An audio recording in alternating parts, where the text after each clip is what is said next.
Think about popping down to your local. What's a game you almost invariably see tucked away in a corner? Yeah. It probably involves a board and some pointy bits of kit flying through the air. Almost certainly, yeah. Darts. Exactly. Mm-hmm. Well, today, we're not just glancing at the surface. We're plunging into the surprisingly complex world of darts. Mm-hmm. Forget any notions you have of it being a simple pastime. This is a realm of genuine skill, nuanced strategy, a compelling history, and a thriving competitive scene that might just surprise you. Absolutely. We've looked at a range of material to really understand what makes this game tick. Right. From the anatomy of the equipment, right through to how it has developed over time and the organizations that shape it today. So what's the plan? Well, our aim is to give you a solid and engaging grasp of darts, whether you've never picked up a dart or you're already thinking about your next throw. Okay, let's get right to the heart of the matter, starting with the most iconic element. The board itself. The dartboard. Yeah. You're likely familiar with the standard one, sometimes called the clock or trebles board. That's the one. It's got those 20 numbered segments radiating out from the center, and if you've ever taken a good look, the arrangement of those numbers might strike you as a little odd. Yeah. It does look a bit random, doesn't it? With the 20 right at the top. It does. Right. Is there a reason? There is, actually. That seemingly random sequence was apparently a clever design choice back in 1896 by a Lancashire carpenter named Brian Gamlin. Really? 1896. Yeah. The idea behind it was to really punish any lack of precision, placing low numbers next to high ones. Ah, okay. So if you miss the 20. You could hit a 1 or a 5. Exactly. It raises the skill level, forces you to be accurate. It wasn't just thrown together. Interesting. So it's not just random decoration. And within those segments, there's a whole landscape of scoring possibilities. Oh, definitely. You've got the Brad single number areas and then those slimmer inner and outer rings, the trebles and the doubles. Right. And then smack in the middle, the bullseye. But even that central spot has different values, doesn't it? It does. For someone completely new, maybe we should quickly break that down. Good idea. The rings. Okay, so the thin outer ring you see on the board, that's the doubles segment. Land in there, you score double the number for that segment. Double points, got it. Then the thinner inner ring is the trebles. That's triple the value. So treble 20 is 60 points. The big one everyone aims for. Usually, yeah. And the bullseye in the middle, well, the very center, the red bit usually, is the 50-point inner bullseye. Often just called the bull or sometimes double bull. Double bull. Why double? Because it counts as a double for starting or finishing certain games, like 501. The green ring around it is the 25-point outer bullseye, sometimes called the single bull. Okay, so 25 or 50 right in the middle adds a bit of risk versus reward. Precisely. Aiming for the 50 is tempting, but a miss might still get you 25, which isn't bad. Makes sense. Now, the board itself, it's not just any old plank of wood, is it? I've heard there are different materials used. That's right. Quality dartboards, the ones you see in competitions, are traditionally crafted from tightly packed sisal fibers. Sisal fibers? Yeah, comes mainly from places like Eastern Africa, Brazil, China. These fibers have this fantastic property. Which is? They let the darts penetrate relatively easily, but then the holes tend to sort of close up afterwards, self-healing almost. Ah, so the board lasts longer. Exactly. Extends the life of the board considerably. Cheaper options might use cork or coiled paper, but they don't last as well. And historically, what did they use before sisal? Mostly solid wood, often elm, but they were a nightmare. You had to keep soaking them in water to keep them soft enough for the darts. Right, I can imagine they'd get pretty beat up quickly. Oh, yeah. So the introduction of sisal around 1935 was a huge leap forward. Much better durability, less maintenance. So a bit of clever material science there. What about the arrows themselves, the darts? They look simple, but I know there are different components. Absolutely. A modern dart isn't just one piece. It's usually 4 key parts. Okay, what are they? You've got the point, the sharp bit at the front, obviously. Right. Then the barrel, that's the part you hold. Right. Then the shaft, which connects the barrel to the back end. And finally, the fins at the very back. Gotcha. Point, barrel, shaft, flight. Yeah, very much. Hugely. Points come in different lengths. Some even have features to stop them bouncing out of the board so much. Bounce outs, yeah, those are frustrating. Tell me about it. Then the barrel. Yeah. That's where personal preference really comes in. Weight is a big factor. And materials, too. Yep. Materials like brass, that's cheaper but bulkier for the same weight. Nickel silver is a kind of middle ground. And the pros mostly use. Tungsten alloys, they're very dense, Wayne. meaning you can have a heavier dart but keep it really slim. Less likely to block follow-up darts going into the same area, like the treble 20. Okay. Slimmer profile.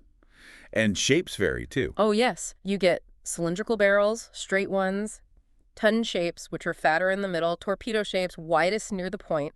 It all affects grip and balance, how it feels in your hand. Arrow shapes, that makes perfect sense for how it feels. And then you have the bit at the back that makes it fly straight. The shaft. Exactly. The shaft connects the barrel to the flight. They come in different lengths too, and different materials, plastics, nylon, aluminum, titanium. Does that make a difference? It does. Shaft material and length affect the dart's balance and how stable it is in the air. Longer shafts can give more stability, but might wobble more if your throw isn't perfect. Metals like aluminum or titanium are more durable than plastic, obviously. Right. And the flights. The fin. The flights, yeah. Usually plastic, nylon, sometimes that foil-like material. They create drag, stabilize the dart, and they come in loads of shapes. Standard, kite, pear. Do the shapes matter? They do. Different shapes affect the amount of drag and stability. Generally, heavier darts tend to work better with larger flights, lighter darts with smaller ones. But again, it's often down to player preference and how they throw. So a real interplay of physics and personal feel. Yeah. Are there any official rules about the size and weight of a dart in competition? There are. For competitive play, regulations say a dart can't weigh more than 50 grams. 50 grams max weight. Well, and it can't be longer than 300 millimeters in total length. Right, so we've got the board and the arrows sorted. Now, how do you actually play the most common version of this game? What are the core rules? Okay. The most widely played version, the one you see most often, involves 2 players or sometimes teams. You start with a fixed score, usually 301 or, more commonly in professional games, 500 Well, I bet you one. Right. And the objective is simple. Be the first to reduce that score to exactly 0. Just get to 0 first. Seems straightforward. But there's a crucial twist. The very last dart you throw, Yeah. it must land in a double segment, or the bullseye, the inner 50-point bullseye specifically, counts as a double. Okay. So you can't just finish on a single number. Yeah. You have to check out on a double. Exactly. That's the term. Checking out or being on a finish. It's not just about getting close to 0. You have to finish correctly. Adds a layer of pressure at the end. I bet. And you have to stand a certain distance away from the board. Right. I've heard of the OSH. That's correct. The OSH. It's the throwing line. You have to keep your feet behind it when you throw. How far back is it? The internationally recognized distance from the back edge of the OSH to the face of the dartboard is 2.37 meters. 2.37 meters. What's Yeah. that in feet and inches? That's 7 feet, 9¼ inches. Okay. 7'9" and a bit. Precisely. And the board height is important too. The center of the bullseye has to be exactly 1.73 meters above the floor. Which is? 5 feet, 8 inches. Standard eye level for many. Apparently that 7'9" distance was actually a compromise. Oh. Between who? Between the UK and, well, the rest of the world, they used to have slightly different standard throwing distances way back. Huh. Okay, so you take turns throwing 3 darts, Yeah. aiming to reduce your score from 501. What happens if you overshoot or don't finish on a double? Right, good question. If a throw, or usually the total from your 3 darts in a turn, causes your score to go below 0. Like you need 20 and you hit 20. Exactly. Or if you land on exactly 1 because you can't finish on double half. Right. Or if you get your score to 0, but your final dart wasn't a double or the bullseye. So you hit single 20 when you needed double 10. Perfect example. In any of those cases, that's called going bust. Going bust. And what happens then? In standard rules, if you go bust, your score for that entire turn doesn't count. It just resets back to what it was before you started that turn. Ouch.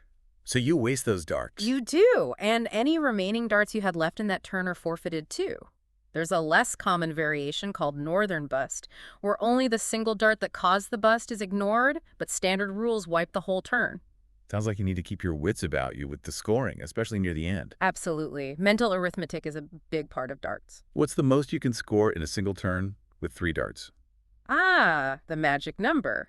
That would be 180 by landing all 3 darts in the treble 20 segment 3 times 60 equals 180. Right. You hear the commentators get excited about that one. 180? Exactly. It's the maximum score. And thinking about finishing, the highest possible score you can check out on with 3 darts is 170. 170. How does that work? You need 2 treble 20s. That's a 120. Right. And then you finish with the inner bullseye, the 50. Ah, 120 plus 50 is 170. And the bull counts as the double finish. Clever. That's the one. The big fish checkout, they sometimes call it. Nice. Now, a perfect game. A 9-dart finish. I've heard that term. That's for the 501 game, right? How does that work? Yes, the 9-darter. It's the absolute holy grail in a 501 game, finishing in the minimum possible number of darts. 9. Wow. How is that usually done? The most common route you see is scoring 2 maximums back-to-back. 2 180s. So that's 360 points after 6 darts. Exactly, leaving 141 to get with the last 3 darts. And how do you check out 141? Typically, it's treble 20, Okay, 60 leaves 81. then treble 19, 57 leaves 24. and finish on double 12. Treble 20, treble 19, double 12. Got it. 9 darts. Incredible. Yep. It is. There are other ways to do it, other 9-dart combinations, but that's the most frequent one you'll see the pros hit. So, beyond just knowing the rules and aiming, is there more to it? Do players develop strategies? It sounds like there must be. Oh, absolutely. A strategy is huge in darts. While a beginner might just aim for the biggest number, usually the 20. Or the treble 20 if they're feeling ambitious. Right. But more experienced players think much more deeply. For highly skilled players in 501, yes, the treble 20 is often the best target, statistically. But not always. Interestingly, no. Studies have actually shown that as a player's accuracy decreases, maybe if they're not quite pro level, Yeah. the optimal target area on the board can actually shift. Sometimes it might be better to aim for treble 19 or even just a safer single area, perhaps towards the center of the board. Why is that? Because consistency becomes more important than hitting the absolute maximum. If you're likely to spray your darts around the treble 20, aiming slightly lower or for a different treble might yield a better average score over time, with fewer disastrous misses into the 1 or 5. That's fascinating. Adapting your aim based on your own consistency, not just going for glory every time. Exactly. It's about playing the percentages based on your own ability. I know there are other games you can play on a dartboard too, aren't there? It's not just 501. Oh, loads of Huh. them. The standard board is really versatile. Cricket is probably the next most popular one, especially in pubs and leagues. Very strategic. Cricket. How does that work? Is it like the sport? Hey, no, not really related. In darts cricket, players focus on specific numbers, usually 15 through 20, and the bullseye. Okay. The aim is to open these numbers by hitting them 3 times in total. Singles count as 1 hit, doubles as 2, triples as 3. So one treble hit opens the number straight away. That's right. Once you've opened a number, you can score points on it every time you hit it after that. Huh. Unless your opponent has also hit that same number 3 times to close it. Once both players have closed a number, no one can score on it anymore. I see. So you're trying to open numbers and score points before your opponent closes them. Sounds tactical. Very. A big part of cricket strategy is deciding when to stop opening new numbers and start scoring points on the ones you have open, especially if you have the points lead. Right. What other games are there? Well, there's around the clock simpler. You just have to hit each number segment in sequence, 1 through 20, and maybe finish on the bull. Good for practice. Okay. Shanghai's interesting. You focus on one number each round, say number 1 in round 1, 2 in round 2, and so on. If you hit a single, double, and triple of that round's number all in one turn, that's a Shanghai, and you win instantly. Instant win. Nice. Yes, yeah. And Killer is a fun, cutthroat game, often with more players. Everyone gets assigned a number and a set number of lives. You try to hit your own number enough times to become a killer, then you hunt down opponents by hitting their numbers to knock their lives off. Last one, standing wins. Killer sounds like fun for a group. That is. And then you get regional variations, too, some with completely different boards and rules, like American Darts or games like London Fives. So, it's a game with a lot of variety. Who are the people who actually play darts? Is it just something you do casually in a pub, or is there a bigger community? It truly spans a huge spectrum. You've got countless people who just enjoy a casual game with friends down the pub purely for fun. Yeah, the social side. Exactly. But then at the other end, you have these highly dedicated, incredibly skilled athletes who train for hours every day. Like proper professional. Full-time professionals, yeah. Competing in major tournaments all over the world for serious prize money. So it really covers everyone from the absolute beginner to the elite global star. It's very inclusive in that sense. And at that top level in the professional game, who oversees things, are there different organizations or leagues running the show? There are two main professional organizations for the traditional steel-tip darts game. Okay. You have the Professional Darts Corporation, the PDC, and the World Darts Federation, the WDF. PDC and WDF, are they rivals? Historically, yes, there was a significant split. The WDF is older, founded back in 1976. It used to encompass the British Darts Organization, the BDO, which ran its own world championship for many years. The BDO, I've heard of them. What Yeah. happened there? Well, unfortunately, the BDO ran into financial problems and actually went into liquidation in 2020. Oh, really? Yeah. But the WDF has sort of picked up the mantle and continues to run major events. Now, the PDC, that was formed back in 1992. What prompted that? A number of the top players at the time broke away from the BDO. They were looking for, greater control, more television exposure, and bigger prize funds. It caused quite a stir back then. A bit of darts politics. You could say that. Yeah. And now the PDC is generally seen as the premier organization with the biggest tournaments and the majority of the top-ranked players. Right. Are there bodies for other types of darts? Yeah, for the electronic soft-tip version of the game, there's the World Soft Darts Association, the WSDA, and at the amateur level in different countries, you have organizations like the American Darts Organization, the ADO, which set rules and sanction tournaments locally. Okay, so that split in the 90s. Did it lead to competing world championships? It did, yeah. For many years, you had the BDO World Championship, often held at the Lakeside Country Club, and the PDC World Championship, usually at Alexandra Palace in London. 2 world champs each year. Effectively, yes. After the BDO folded, the WDF has stepped in. But nowadays, the PDC World Championship, held over Christmas and New Year, is widely recognized as the main world championship. It draws the biggest names, the biggest crowds, the biggest TV audiences. And who won the very first one? Back before the split. The very first unified world championship was back in 1978, and it was won by a Welshman named Leighton Rees. Leighton Rees. Bit of history there. And these major tournaments, are they a big deal for fans? Do they get much media attention? Oh, absolutely. Huge deal. Events like the PDC World Championship, the Premier League Darts, which is like a traveling roadshow, the UK Open, the World Match Play in Blackpool. Yeah. They're massive sporting occasions, broadcast live on major TV networks, huge audiences globally. The atmosphere inside the arenas is electric, often with fancy dress and singing.